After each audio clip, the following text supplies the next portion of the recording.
Olá meninos, olá meninas, senhoras e senhores, beleza? Vamos a mais uma aula de física. Então, tema da aula de hoje, energia interna de um gás ideal, aula 14 da apostila de vocês. A gente já vem trabalhando aí, já vem falando, né, sobre propriedades térmicas da matéria. A gente vai continuar falando de propriedades térmicas, né, mas agora com um enfoque aí para a termodinâmica. A gente vai tratar aí dessas propriedades térmicas e vamos especificamente falar de termodinâmica. Essa aula é um pouquinho extensa, então eu preferi dividir em duas partes. Hoje, parte 1, e logo mais eu disponibilizo para vocês a parte 2. Beleza? Vamos lá então. Objetivos da aula de hoje. Falar das variáveis de estado, né? As variáveis aí, grandezas físicas associadas a uma amostra gasosa. Lembrar das unidades do SI, dessas variáveis de estado, dessas variáveis termodinâmicas. Falar da lei geral dos gases perfeitos. Falar um pouquinho também de transformações gasosas. Para começar então, vamos lembrar aqui que quando a gente fala de termodinâmica, no fundo, a gente quer entender o funcionamento de uma máquina térmica.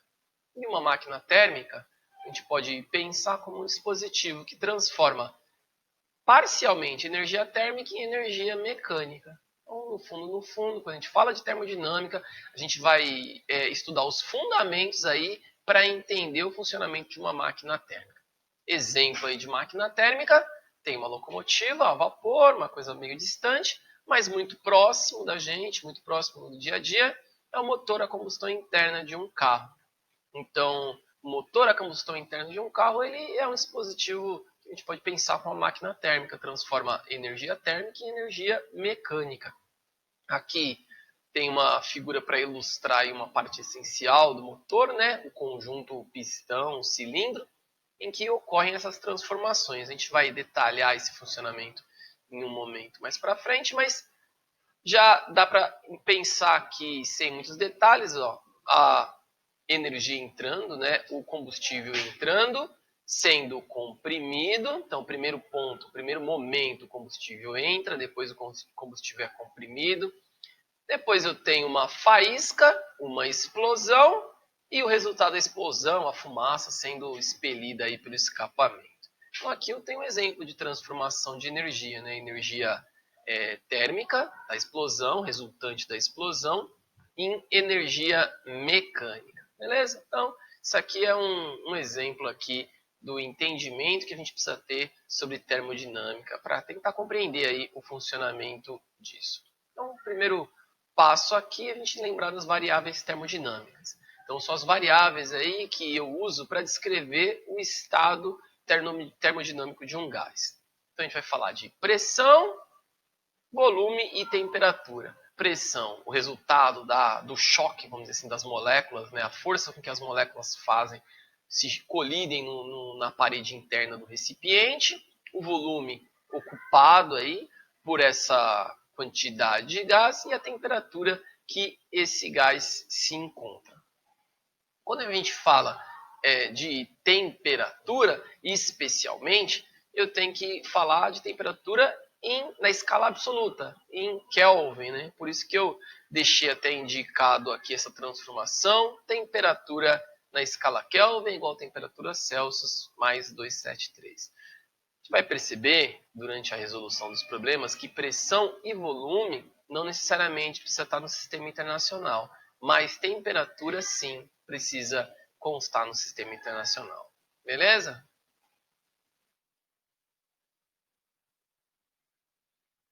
Então a gente tem, né, um estado termodinâmico, as variáveis termodinâmicas, aí representadas por pressão, volume e temperatura. Então a gente tem também o estado termodinâmico. O que é o estado termodinâmico? É a condição que aquele gás, aquela amostra de gás, está naquele momento. Então a gente fala que aquele gás tem um estado termodinâmico a partir da leitura da pressão, do volume e da temperatura. São as grandezas que, vamos dizer assim, traduzem, caracterizam a condição do gás naquele momento. E essa condição a gente chama de estado termodinâmico. E aí eu tenho a primeira equação que relaciona aí essas grandezas, né? Então eu tenho a relação para um estado termodinâmico entre pressão, volume e temperatura, dado pela equação de Clapeyron. Além da pressão, do volume e da temperatura, eu incluo aí o número de mols, representado pela letra N, e esse R aqui, que é a constante de gases, ficar pequenininha aqui, constante dos gases perfeitos, né? Como é uma constante, a gente tem um número aí que é estabelecido para essa constante, só que esse número ele pode aparecer com algumas unidades. Então aqui estão elencadas as 3 aí unidades que costumam ser disponibilizadas, né? Os 3 valores que a gente costuma observar essa constante, mas claro, né, eu tenho aí um valor que é no sistema internacional, esse 8,31 joules por mol Kelvin. Então, primeira equação aí que relaciona para a gente as variáveis termodinâmicas em um estado termodinâmico. Bom, se eu tenho um estado termodinâmico, né, e relaciono as variáveis através da equação de Clapeyron, eu posso ter uma mudança aí de um estado para outro, um estado inicial para o estado final, um estado A para o estado B, né? Não necessariamente o estado final. E aí eu utilizo a equação de Clapeyron de uma maneira adaptada, vamos dizer assim, né? Se o número de mols permanecer inalterado, se eu não tiver uma mudança aí na quantidade, nessa porção de gás, eu posso adaptar essa equação de Clapeyron e perceber e relacionar 2 estados diferentes. Então eu tenho uma condição termodinâmica, um estado termodinâmico, aí representado por aquelas variáveis termodinâmicas, e eu posso promover uma mudança nesse estado termodinâmico através aí de trocas de energia, energia térmica ou energia mecânica entre o gás e o meio. E essas mudanças é o que a gente chama de transformação termodinâmica. Então, uma transformação termodinâmica é a mudança do estado A para o estado B. Uma condição inicial para uma condição final, não necessariamente final, né, mas para uma outra condição. E aí, eu tendo essas 2 condições, eu posso usar essa expressão aqui, matemática, né, para relacionar as variáveis termodinâmicas em uma condição A, no estado A, com a condição no estado B. Então, eu posso, por exemplo, tentar determinar qual o novo volume aí, qual o volume ocupado por o gás no estado B.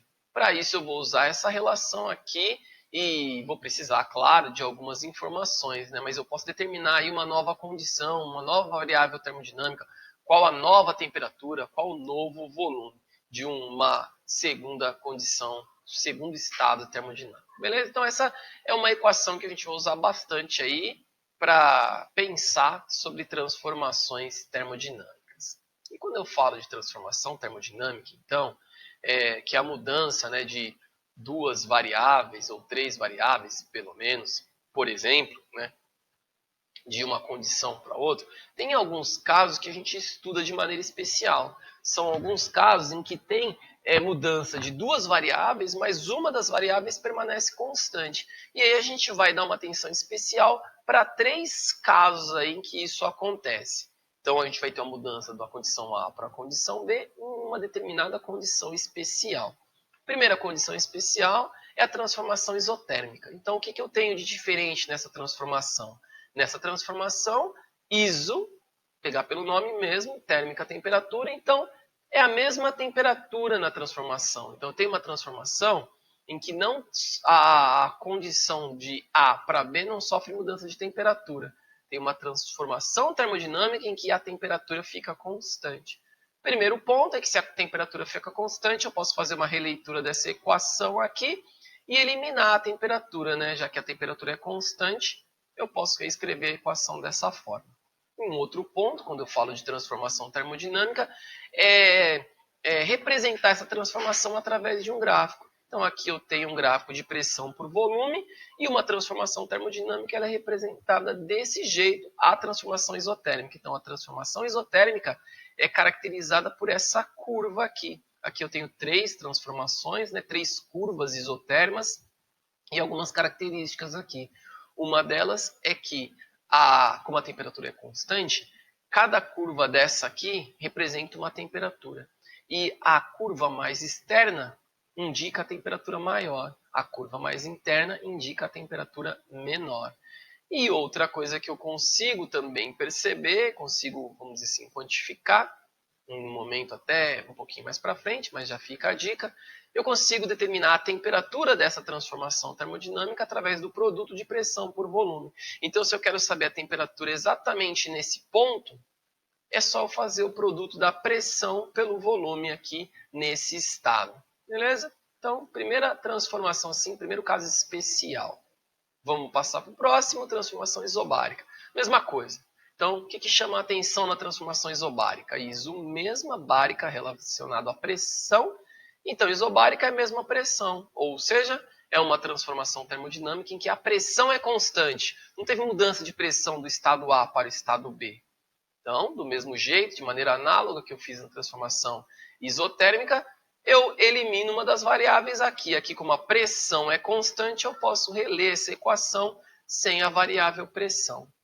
E, do mesmo modo, eu tenho que aprender a representar uma transformação isobárica em um gráfico.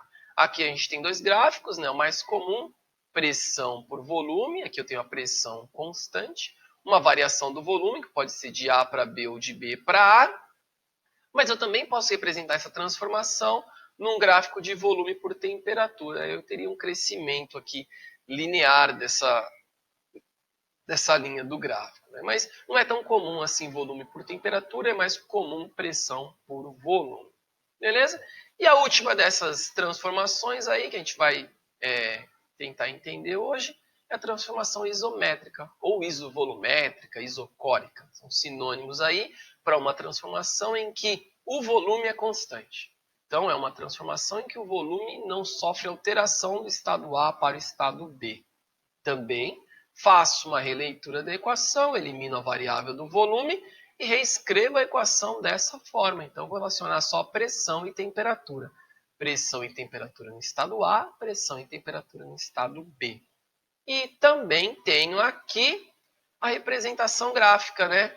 A ilustração aqui num gráfico de pressão por volume. Se o volume é constante, eu tenho nesse eixo aqui uma constante. Também poderia representar pressão por temperatura. Não é tão comum, mas também pode aparecer. O mais comum é pressão por volume. Beleza? Então a gente tem essas três transformações aí, né? Ó. A isotérmica, isobárica e isométrica. Cada uma com uma característica, ou seja, uma das variáveis aí, uma das variáveis termodinâmicas, das variáveis de estado que permanece constante.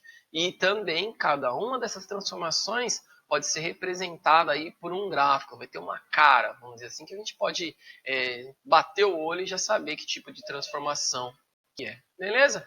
E aí eu tenho essa figura aqui para a gente pensar que não vou estudar necessariamente as transformações termodinâmicas de maneira isolada. Eu, em um determinado momento, eu vou pensar nas transformações termodinâmicas acontecendo em uma máquina térmica durante um ciclo. E aqui eu tenho uma figura que ilustra isso, né? Eu não tive só uma transformação termodinâmica acontecendo, tem um ciclo termodinâmico acontecendo, e aqui eu tenho pelo menos, aqui tenho três transformações, né? Ó.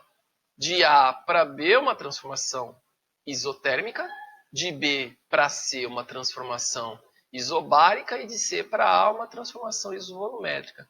E aqui eu tenho representado um ciclo, né? Um ciclo termodinâmico. Ou seja, em alguns momentos pode ser necessário aí que eu não observe somente a transformação de maneira isolada, mas que eu observe aí o ciclo termodinâmico, a transformação e o que cada etapa, vamos dizer assim, dessa transformação representa para a minha máquina térmica, lembrando que é o que eu quero tentar compreender em um momento lá na frente. Beleza, meninos e meninas? Primeira parte da aula é essa, então. Na segunda parte, a gente vai falar um pouquinho mais de energia interna de um gás ideal e como que essas transformações termodinâmicas afetam essa energia interna. Beleza? Nos veremos, então, no nosso encontro presencial, ao vivo, meninas e meninas. Valeu? Até a próxima!